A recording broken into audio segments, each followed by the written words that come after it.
doesn't know the name Davy Crockett, one of the most famous frontiersmen of all time? Back when Disney was pretty much king of the world, they released a show called Davy Crockett, King of the Wild Frontier. And after the show wrapped up, they decided to put a lot of the episodes together into one big compilation, being this movie. So yeah, this is a bit of a cheat, but at the same time I think it works okay as a film, so I think it's worth talking about. And besides, Davy Crockett has definitely played a large part in Disney's identity, so I think we gotta talk about it. The film, like I said, is a condensed version of all the episodes, so they definitely had to cut a lot of things out. This is funny seeing how the show was already a very romanticized version of a real historical character. So the movie sort of serves as a best of the show. But it still comes off pretty effective, seeing how they know just how much character to keep in there and just how many plot points to keep in there, so it never feels rushed or out of place. It's just following his journeys of Davy, his partner Russell, finding adventures to partake in, helping piece out ties with the Native Americans and the white man, killing wildlife, and occasionally even seeing the missus and his kids. Yeah, he does that, what, once in the movie? Ah, the 40s, when Family for a Man was more of a side project.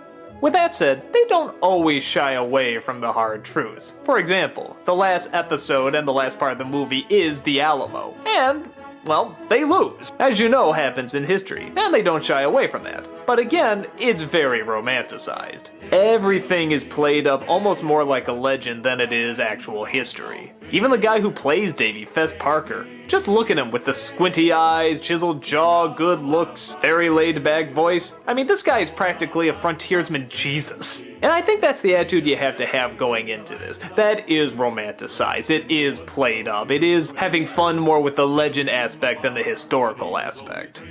There's actually a scene where he's talking about grinning down a bear. Yeah, that's right, taking down a bear by just grinning at him. There's nothing so absolutely unresistible as an old-fashioned good-natured grin. Like this. I figured the same thing ought to work on bars, but I never got a chance to find out. It's pretty silly. But I think Fess Parker's performance is so laid back and so confident that I kind of enjoy it.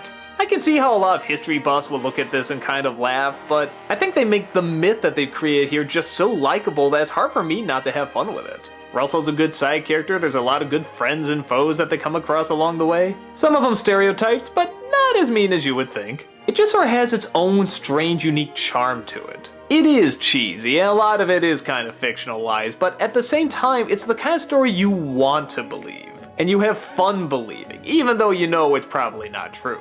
It's like 300. You know it's overdone, but it's kind of enjoyable how overdone it is. I think that's probably a good way to figure out whether or not you'll enjoy it. If you want to see the true story of Davy Crockett and his adventures, this probably isn't the best version to watch. But if you want to know about the myth, the legends, more the tales that people would tell around a campfire than you would find out of a history book, then I say this is a lot of fun. I know it's hokey, but for me, it's just an old-fashioned good time.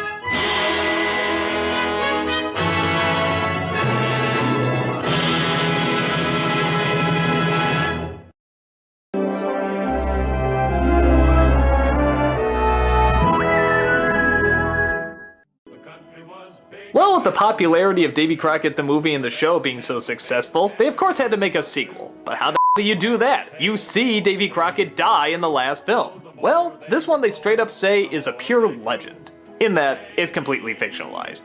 In that there may have been a Mike Fink, him and Davy Crockett may have crossed paths at some point, but that's where the history stops. There's no other truth in this. Even straight up admitted in the song. But most of his chores for freedom and fun got turned into legends, and this here is one. And as one of these totally unneeded sequels just glorifying a myth goes, it's a lot of fun. Not for Davy, not for his partner Russell, but for Mike Fink. Oh my god, this guy is so enjoyable to watch. He is just the right amount of over the top. He's goofy, he's big-eyed, he's always got his mouth open, he's always drinking or smoking a cigar. He's always fighting, he's always punching, he's always looking to get in trouble. You just love this guy. Listen to what a loudmouth he is. I am the original ringtail roarer from the thunder and lightning country. I'm a real snorter and a headbuster. I can outrun, out-jump, out-sing, out-swim, out-dance, out-shoot, out-eat, out-break. Out-talk? Yeah, out-talk. Look at his expressions. Nothing he does is subtle, but it's just so... oh my god, you can't stop watching him.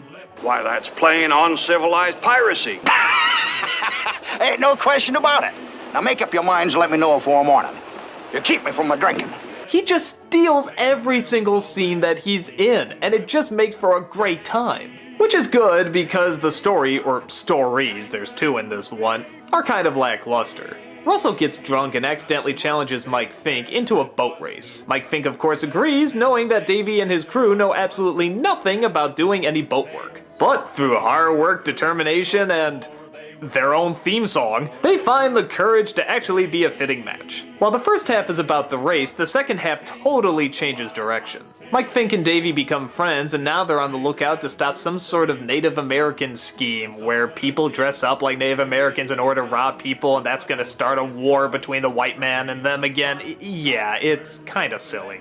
But who cares? It gives a chance for Mike Fink to be in more of the movie, and I'm totally okay with that. But to the film's credit, it's not all Mike Fink and his gang. I mean, Davy Crockett is still Davy Crockett and Russell is still Russell. They're both really charming. And once in a while you come across another funny character. For example, there's this one guy who sends messages in code to a bunch of smugglers about what the boat is carrying. If a boat is carrying gold, he'll sing about a woman who has hair just like gold. And that'll be the cue to rob it.